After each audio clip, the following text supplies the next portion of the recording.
은혜 받았습니다. 감사합니다. 다시 한번 박수 해주시기 바랍니다.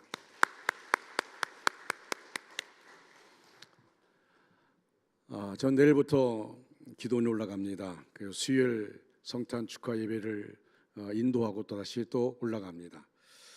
다음 주 송구 영신 예배가 있고 또 다음 주 월요일부터 토요일까지 송구 영신 특별 새벽 기도회가 있습니다. 사실은 1월 6일부터 할까 생각하다가 2024년도가 너무 여러 가지로 복잡해서 그래서 이틀 동안 31일은 우리가 2024년을 돌아보는 시간을 갖고 이 위기 가운데 우리가 어떻게 할 것인가, 그리고 이어서 영신 예배를 특별 기도회를 하려고 합니다. 기도하고 말씀을 준비하고 그렇게 할 것인데 저 나름대로도 교회를 떠나고 가정을 떠나서 한번 좀 깊이 생각하는 제 마음을 다듬는 시간을 가지려고 합니다. 저를 위해서 기도해 주시기 바라고 저도 여러분을 위해서 기도할 것입니다. 할렐루야. 하나님의 크고 놀라우신 은혜와 사랑과 축복이 여러분 모두에게 충만하게 임하기를 주님의 이름으로 축복합니다.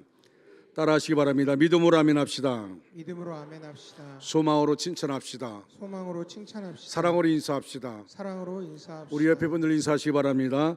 주님이 함께 하십니다. 힘내시기 바랍니다. 주님이 함께 하십니다. 힘내시기 바랍니다. 힘내시기 바랍니다. 수요일 날은 온 가족이 같이 모여서 11시에 예배를 드립니다. 여러분들 꼭 가족들과 함께 나오셔서 우리가 이 땅에 메시아로 오신 주님을 맞이하는 귀한 시간 되길 바라고요. 그날은 성탄절 칸타타로 합니다. 그래서 우리 2부 3부 예배 성과대원들이 다 같이 연합으로 칸타타를 하는데 그 칸타타를 하기 때문에 그 설교는 짧게 합니다.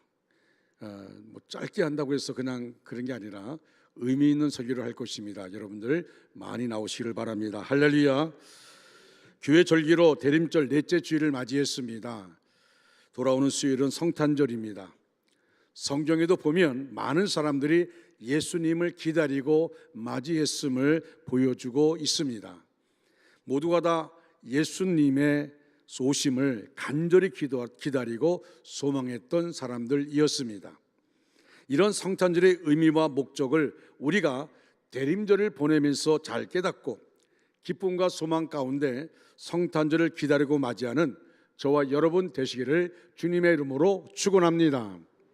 성경에 보면 예수님께서 말씀해 주신 내용들 중에 예수님이 이 땅에 왜 오셨는가에 따라서 대해서 자신을 계시해 주신 내용들이 있습니다.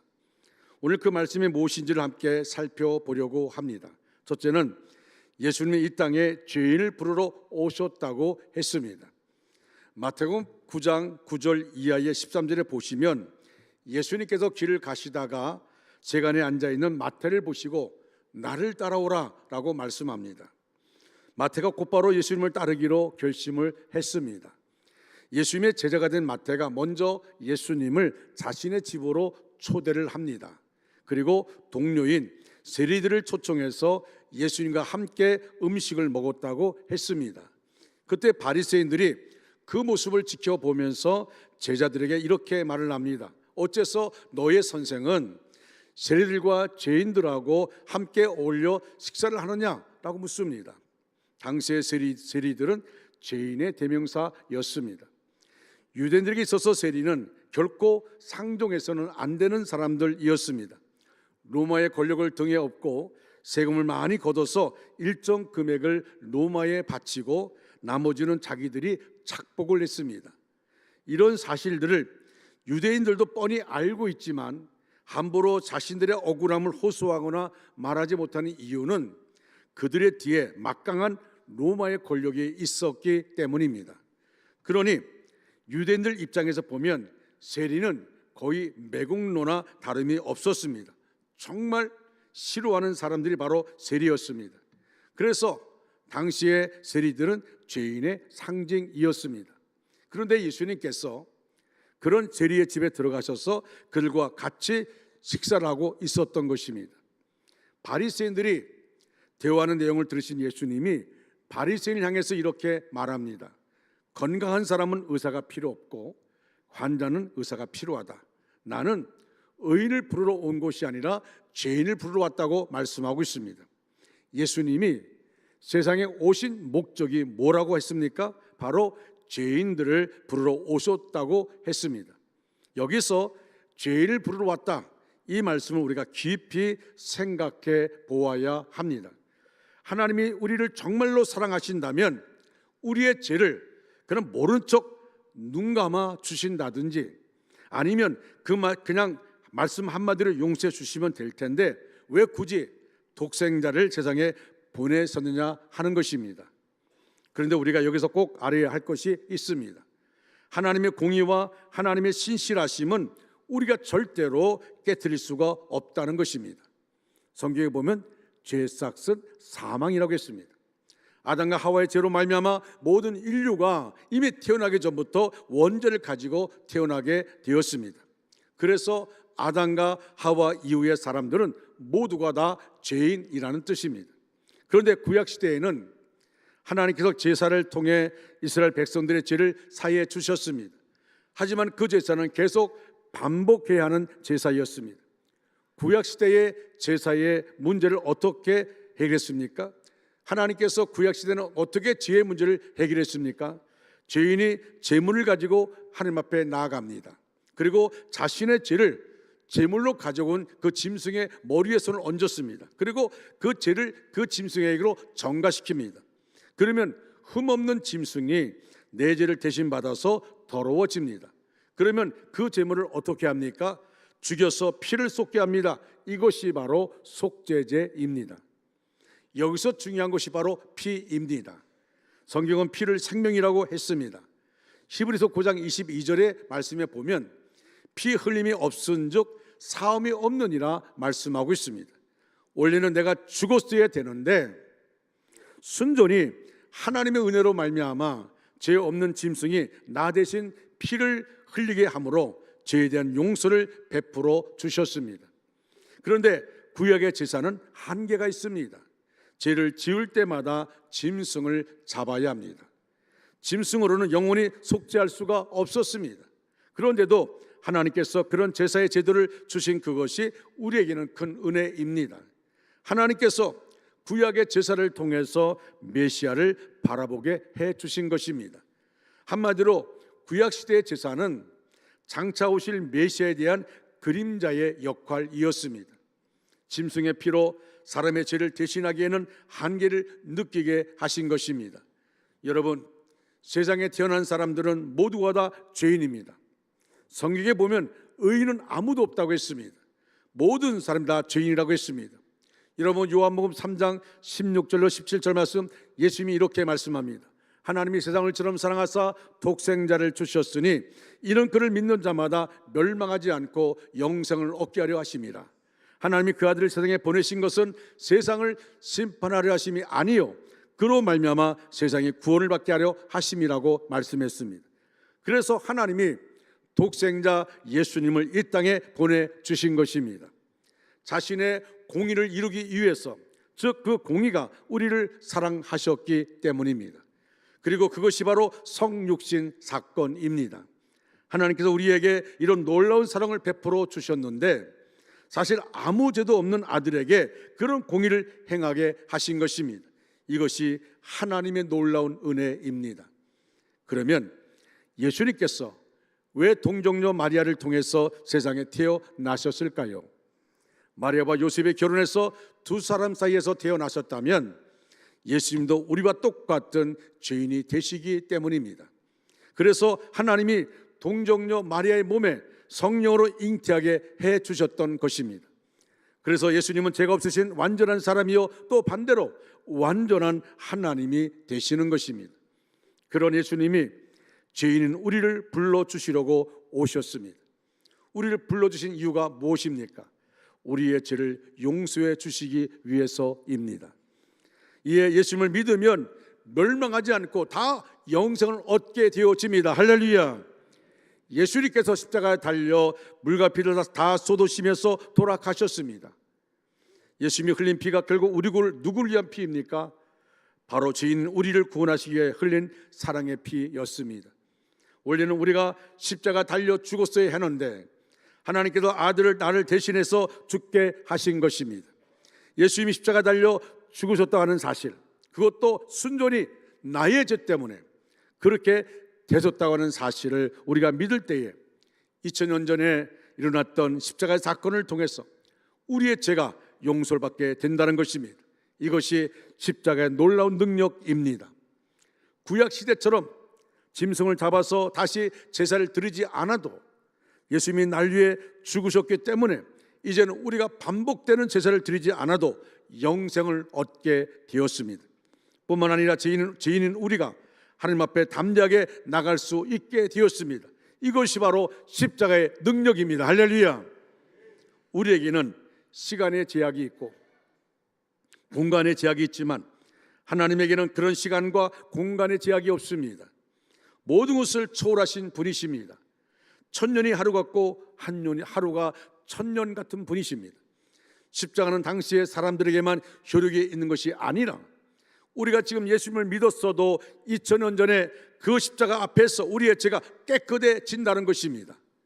이처럼 말씀이 육신된 사건은 우리에게 실로 놀라운 복음입니다. 얼마나 감사합니까? 저와 여러분은 하나님 앞에서 쫓겨난 자여, 원수된 자여, 진노의 자녀여, 죄인들이었습니다. 죄와 허물로 인해 죽었던 자들이었습니다. 우리가 영원한 지옥에 들어갈 수밖에 없는 그런 존재였습니다. 그런데 예수님이 그런 우리를 위해서 이 땅에 구세주로 오셨다고 하는 사실입니다. 여러분, 예수님의 이런 탄생의 의미를 깨닫는다면 올해도 우리에게 성탄절이 정말로 뜻깊은 성탄절, 하나님이 기뻐하시는 성탄절이 될 줄로 믿습니다. 그런 성탄절이 되기를 기대하는 마음으로 대림절을 의미 있게 잘 보내는 저와 여러분 되시기를 주님의 이름으로 축원합니다. 두 번째로 예수님은 잃어버린 자를 찾으러 오셨다고 했습니다. 누가복음 19장에 보시면 예수님께서 여리고를 지나가시다가 삭개오로 하는 사람을 만나게 됩니다. 삭개오도 마태처럼 세리의 신분이었습니다. 세리 중에서도 우두머리격인 세리장이었습니다. 그는 큰 부자였습니다. 그런데 그런 삭개오에게도 목마름이 있었습니다. 부와 명예를 다 가졌지만 대신 잃어버린 것들도 많았습니다. 사람들 잃어버렸고 무엇보다도 영적으로 공허했습니다. 그런데 세리 마태를 제대로 불러주신 예수님이 자신이 살고 있는 마을을 지나간다는 소문을 듣고 너무 궁금해졌습니다. 한번 꼭 만나보고 싶었습니다. 그래서 그가 뽕나무 위로 올라갑니다. 여러분 한번 상상해 보십시오. 아이도 아니고 다 큰 어른이 뽕나무 위로 기어 올라가는 모습이 얼마나 우스꽝스럽겠습니까? 그런데 예수님께서 뽕나무 위를 쳐다보셨습니다. 그리고 하신 말씀이 누가복음 19장 5절에 보시면 삭개오야 속히 내려오라, 내가 오늘 네 집에 유하여야겠다고 말씀하십니다. 예수님이 여리고에 오신 목적은 잃어버린 삭개오를 찾기 위해서였습니다. 잘 보십시오. 지금 여리고에 많은 사람들이 모여 있습니다. 하지만 예수님의 시선은 딱 한 사람을 향해 있었습니다. 그가 바로 삭개오였습니다. 삭개오는 기쁜 마음으로 예수님을 집으로 초대했습니다. 그리고 회개함과 더불어 예수님을 믿고 구원을 받게 되었습니다. 내가 남에게 토색한 것을 사비로 갚겠습니다. 내가 다 내 재산의 반을 다 유술에 쓰겠습니다. 예수를 자기 집에 초대하고 예수를 만난 삭개오가 자신의 삶에 진정으로 공허했던 것을 얻게 되어지면서 영적으로 마음이 충만해지면서 그러면서 자기의 것이 아니라 이것은 내 것이 아닙니다. 다 나눠주게 되어집니다. 그때 예수님이 뭐라 얘기합니까? 오늘 구원이 이 집에 이르렀다고 말씀해 주시고 또 말씀하기를 인자가 온 것은 잃어버린 자를 찾아 구원하려 함이라 말씀합니다. 한마디로 삭개오는 하나님께서 잃어버린 사람이었습니다. 당시의 세리는 아무도 상대해주지 않는 사람이었습니다. 삭개오는 국가로부터 사회로부터 버림당한 사람이요, 게다가 하나님도 모르는 사람이니 하나님께도 버림받은 사람이었습니다. 그런데 예수님께서 그런 삭개오에게 찾아와 주셨습니다. 그는 유일한 친구가 되어 주셨습니다. 그리고 그의 영혼을 구원해 주셨습니다. 누가복음 19장 9절 말씀 보시니까 예수께서 이르시되 오늘 구원이 이 집에 이르렀으니 이 사람도 아브라함의 자손이라고 말씀합니다. 여러분, 많은 사람들이 군중들 속에서도 고독을 느끼며 살아갑니다. 예수님을 만나지 못해 외로운 사람들이 우리 주변에 의외로 많습니다. 마음을 나눌 사람이 주변에 그렇게 많지 않습니다. 불신과 범죄와 이기주의가 난무하고 있습니다. 화려한 도시의 불빛 속에서도 쓸쓸하게 살아가고 있는 사람들이 정말로 많습니다. 예수님은 바로 세상에서 방황하고 있는 사람들에게 찾아오셨습니다. 우리는 우리 주변에 방황하고 있는 사람들에게 찾아가서 그들에게 예수의 복음을 전해야 할 사명이 우리에게 있습니다. 오늘날 에드워드 킴볼이라는 주일학교 교사가 구두가게에서 일하는 소년인 무디에게 찾아왔습니다. 그리고 예수 그리스도의 복음을 그의 마음에 심어 주었습니다. 무디는 그 순간 전혀 상상할 수 없는 그런 기쁨이 마음속에 물밀듯 밀려왔다고 말합니다. 정규적인 교육을 한 번도 받아본 적이 없고 목사 안수도 받지 않은 평시도였던 무디는 19세기 최고의 복음 전도자가 되어 크게 쓰임받았습니다. 주일학교 교사였던 에드워드 킴볼의 전도로 일생 100만 명을 전도했다는 무디가 있게 된 것입니다. 저는 우리가 그런 모습이 되어야 되지 않겠는가 생각합니다. 사랑하는 여러분, 성탄의 기쁨을 알고 있다면 가정을 구원하고 이웃을 구원해야 합니다. 예수 그리스도의 생명이 여러분 안에 있으면 여러분도 어둠의 권세를 이길 수 있습니다. 분명한 사실은 빛이신 예수님, 그 빛이 우리 안에 들어온 성도들은 그들이 가는 곳마다 어둠의 세력은 물러갈 줄로 믿습니다. 여러분, 우리는 두려워할 필요가 없습니다. 빛 대신 주님이 나와 함께 하십니다. 만물을 창조한 그리스도께서 여러분 안에 새로운 창조를 시작할 것입니다. 여러분 마음속에 하나님 나라를 임하게 하실 것입니다. 여러분의 인격을 변화시켜 주실 것입니다. 여러분으로 오랫동안 지배오던 옛 습관에서 자유하게 하실 것입니다. 죄와 죄의 유혹과 세상을 이기게 하실 것입니다. 여러분을 통해 여러분의 가정을 행복하게 변화시켜 주실 것입니다. 여러분으로 하여금 하나님 나라의 유익한 인물 되게 하실 것입니다. 여러분, 예수 그리스도는 세상에 오신 빛이십니다. 예수님을 진심으로 여러분의 삶의 구주와 주님으로 영접하고 새 생명을 소유하며 믿음 안에서 하나님의 자녀로 삶을 살아가는 우리 모두가 되어지기를 주님의 이름으로 축원합니다. 세 번째로, 예수님은 우리를 섬기러 오셨다고 했습니다. 마태복음 20장에 보시면 예수님이 마지막으로 예루살렘에 올라가시던 길에 제자들이 우리들 중에 누가 더 크냐, 이것 가지고 다툼이 일어났습니다. 야고보와 요한의 어머니는 두 아들을 예수님의 좌우편에 앉게 해달라고 청탁을 했습니다. 예수님은 예루살렘에 올라간 이유가 뭡니까? 십자가를 지기 위해서 올라가시는데 제자들은 다른 생각을 하고 있었어요. 예수님이 이제 이 기세로 예루살렘에 들어가서 왕이 되어지면, 그런 생각을 했습니다. 그래서 누가 좌우편에 앉을 것인가 다투고 있는 겁니다. 예수님이 이 땅에 오셔서 눌린 자들, 가난한 자들, 병든 자들, 멸시와 천대를 당한 자들 위해서 사셨습니다. 예수님이 성육신 하신 것부터가 낮은 곳으로 내려가시는 삶이셨는데 사람들은 다 자기를 높여달라고 애원을 합니다. 예수님은 높아지려고 하는 제자들의 발까지 다 씻어주시고 심지어는 자기 목숨을 인류의 대성물로 내어주셨습니다.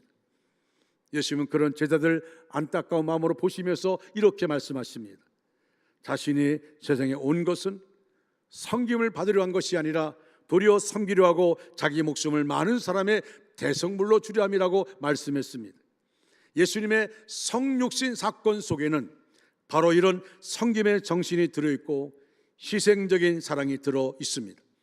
이것이 바로 성탄절을 기다리는 우리에게도 꼭 나타내야 될 삶의 모습이라고 할 수 있습니다. 예수님의 이런 섬김과 희생이 없었다면 우리는 지금도 죄 가운데 죽음을 면하지 못했을 것입니다. 여러분, 주님이 섬김의 삶을 사시다가 섬김의 절정으로 십자가에 죽으셨습니다. 우리는 주님을 따라간다고 말합니다. 주님의 제자라고 말합니다. 그럼에도 불구하고 우리는 섬김의 삶을 살다가 누가 무슨 소리 한다고 해서 섬김의 자리를 놓치면 안 됩니다. 여러분, 우리는 주님이 기뻐하는 일들을 향하는 것입니다. 누가 무슨 말 한다 할지라도 그것 때문에 내가 섬김의 자리에서 물러난다면 그건 사탄이 좋아하는 것입니다. 내가 정말 주님을 사랑하고 주님을 따라가는 사람이라면, 자신을 부인하고 자기의 조제 십자를 지고 주님을 따르는 자라면, 우리는 어떤 상황 가운데 있다 할지라도 그 상황에 멈춰 서는 것이 아니라 우리는 도리어 오직 믿음의 주여 우리를 온전케 해주시는 예수 그리스도를 바라보면서 앞으로 전진해 나가는 것입니다. 사랑하는 성도 여러분, 우리는 주님의 십자가 보혈로 구원받았습니다. 주님의 십자가 보혈로 제사함 받았습니다. 주님의 십자가 보혈로 하나님의 자녀가 되었습니다. 그 다음에 우리는 영원한 천국을 바라보면서 날마다 전진해야 될 줄로 믿습니다. 어떤 부인이 남편을 전도하기 위해서 10년 동안 기도를 했습니다. 그런데도 믿기는커녕 매일 술에 찌들어서 살았습니다. 매일 술만 마셔도 문제인데 가끔 밤에 술 취한 친구들 데리고 집에 오는 것입니다. 부인들이 싫어하는 모습이죠. 그리고 술상을 차리라고 합니다. 그런데 그 부인은 그럴 때마다 불평 한마디 안 하고 시중을 다 들었습니다. 게다가 술상을 근사하게 차려서 내놓았습니다. 그러자 남편의 친구들이 너무 이상하게 생각했습니다. 자기들 부인 같으면 난리가 났을 텐데 이 부인은 불평 한마디도 안 하는 것입니다. 그래서 물었답니다. 어떻게 불평 한마디 없이 그 시중을 다 드십니까? 그때 부인이 이렇게 대답을 했습니다. 내가 이 사람을 위해서 10년을 기도했습니다. 그런데 실패했습니다. 전혀 듣지도 받아들이지도 않습니다. 그래서 나는 이제 포기했습니다. 이제 나는 천국에 갈 텐데 저 사람은 분명히 지옥에 갈 것입니다. 그래서 세상에 사는 동안만이라도 잘 해주려고 시중을 드는 것입니다 라고 말했습니다.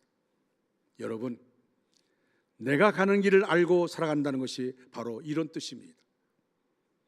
지금 우리가 걸어가는 믿음의 길은 세상 사람과 질이 다릅니다. 생각이 다릅니다. 차원이 다릅니다. 여러분, 내가 걸어가는 길이 세상 사람과 똑같다면 생각해 봐야 됩니다. 우리는 질이 달라요. 생각이 다릅니다. 차원이 다릅니다. 약속된 미래가 있는 사람은 오늘이 조금 어려운 일이 있고 고된 일이 있고 가난과 질병과 실패가 있어도 그것을 별로 대수롭게 생각하지 않습니다. 오히려 거기에서도 평안을 누립니다. 문제는 그런 미래가 없는 사람들입니다. 그런 사람들에게는 오로지 오늘밖에 없습니다. 세상에서 가장 불쌍한 사람입니다. 그래서 예수님이 이 땅에 오셨다는 것입니다. 말씀이 육신되어 세상에 오셨다는 것입니다. 예수님은 세상에 생명으로 오셨습니다. 빛으로 오셨습니다. 하나님이 사람의 몸을 입고 오셨습니다. 오셔서 어두운 길을 밝게 해서 길을 찾게 해주시려고 오셨습니다. 죄인들을 부르시려고 오셨습니다. 잃어버린 자들을 찾으시려고 오셨습니다. 또 섬기려고 자기 목숨을 대속물로 내어주시기 위해서 오셨습니다. 그래서 예수님은 우리의 소망이고 내일이고 미래이고 길이고 진리고 생명 빛이 되어 주십니다. 이런 의미에서 보면 성탄절이 우리에게 얼마나 큰 복음입니까? 얼마나 기쁘고 감사한 일입니까? 돌아오는 수요일에 아기 예수님이 탄생한 성탄절 예배를 드리게 되었습니다. 여러분에게 가장 귀한 그것을 아기 예수님께 드리시기 바랍니다. 수요일 성탄절 때에 동방에서 온 박사들이 드린 황금과 유황과 모략과 같이 우리도 마음으로부터 우러나오는 감사의 예물을 최선을 다해서 드릴 수 있게 되기를 바랍니다. 그리고 오늘 오후 예배는 교회학기를 중심으로 성탄 축하 잔치를 열립니다. 많이 나오셔서 여러분 기쁨을 함께 해주시고 또 우리 교회학교 아이들의 그 잔치를 보면서 그들을 정말 뜨겁게 박수해 주시고 격려해 주는 그런 시간을 가지시기 바랍니다. 또 교회학교뿐만 아니라 목장에서도 또 각 기관에서도 나와서 찬양합니다. 여러분 같이 기쁨을 나누는 그런 시간 되시기를 바랍니다. 아마 여러분들 이 시간이야말로 여러분 정말 중요한 시간이고 이 시간은 우리보다도 하나님이 기뻐하는 시간입니다. 예수님이 땅에 오신 주님을 우리가 축하하는 그런 마음으로 하는 시간입니다. 사랑하는 중앙가족 여러분, 말씀을 마무리합니다. 오늘 본문 12절 13절 말씀 너무 중요한 말씀인데 함께 읽겠습니다. 시작. 영접하는 자 곧 그 이름을 믿는 자들에게는 하나님의 자녀가 되는 권세를 주셨으니 이는 혈통으로나 육정으로나 사람의 뜻으로 나지 아니하고 오직 하나님께로부터 난 자들이니라. 아멘. 정말 중요하죠. 영접하는 자, 예수님을 영접하는 자, 그 이름을 믿는 자들에게는 하나님의 자녀되는 권세를 주셨다고 말씀합니다. 이는 혈통으로나 육정으로나 사람의 뜻으로 나지 아니하고 오직 하나님께로부터 난 자들이라고 말씀합니다. 이 땅에 오신 예수님을 영접하는 사람에게는 특권을 주시는 겁니다. 그 특권은 바로 하나님 자녀의 특권입니다. 하나님 자녀의 권세입니다. 이보다 더 큰 복이 어디 있습니까? 여러분, 세상에 그 모습으로 이것도 비교할 수 있겠습니까? 하나님이 자녀의 권세를 우리에게 주셨습니다. 그런데 불행하게도 하나님의 선민인 유대인들은 그 빛을 영접하지 않아서 특권을 상실했습니다. 이방인들은 그 빛을 영접하여 복을 받은 것입니다. 그래서 본문에 자기 땅에 오매 자기 백성이 영접하지 아니하였다고 말씀합니다. 여러분, 금년 성탄절에 빛으로 오신 예수님을 영접하여 여러분 안에 새 생명이 충만하기를 바랍니다. 어두운 세상에서 희망이 넘치기를 바랍니다. 그리고 구원의 역사가 일어나고 병든 자가 고침받고 가난한 자에게 부해지며 감사와 기쁨에 충만한 그런 축복을 누리는 저와 여러분 되시기를 주님의 이름으로 축원합니다. 여러분, 예수를 만났다는 것이 얼마나 행복한지 모릅니다. 그 무엇과 비교할 수가 없는 것입니다. 우리가 만난 주님, 그 주님께서 이 땅에 오셨습니다. 메시아로 오셨습니다. 우리에게 기쁨을 주고 우리에게 하나님의 자녀로 삼기 위해서 오셨습니다. 그 예수를 통해 우리가 하나님의 자녀가 되었습니다. 이거보다 행복한 것이 어디 있습니까? 우리 다 같이 자리에 일어나셔서 나는 행복해요 찬양합니다.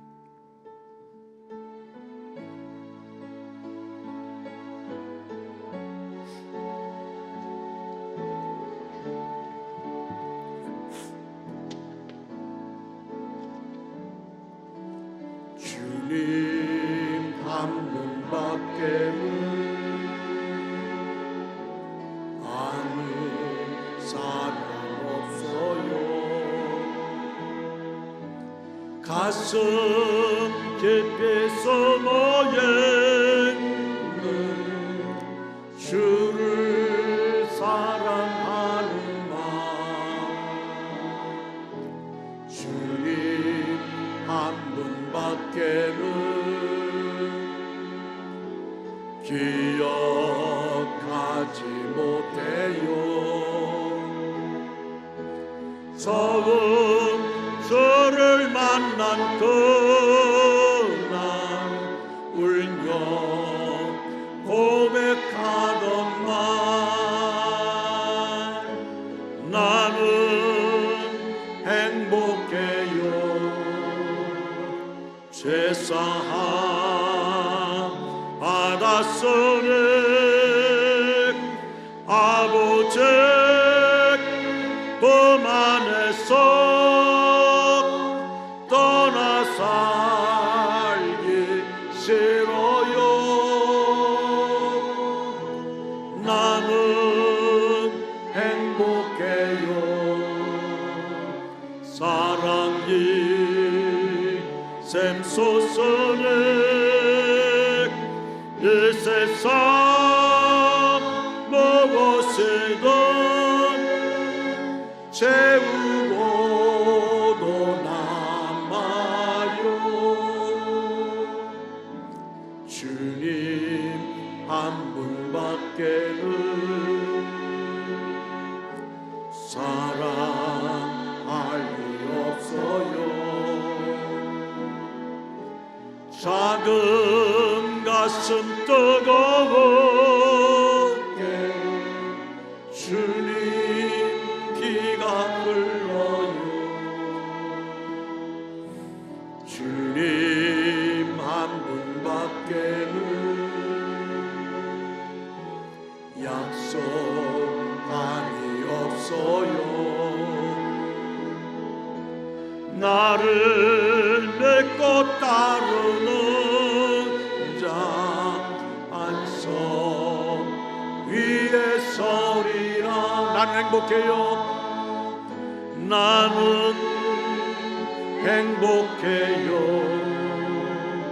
죄사함 받았으니 아버지 법 안에서 떠나 살기 싫어요. 아멘. 나는 행복해요. 사랑이 샘솟으니 이 세상 무엇이든 채우고도 남. 우리 두 손 들고 나는 행복해요. 죄사함 받았으니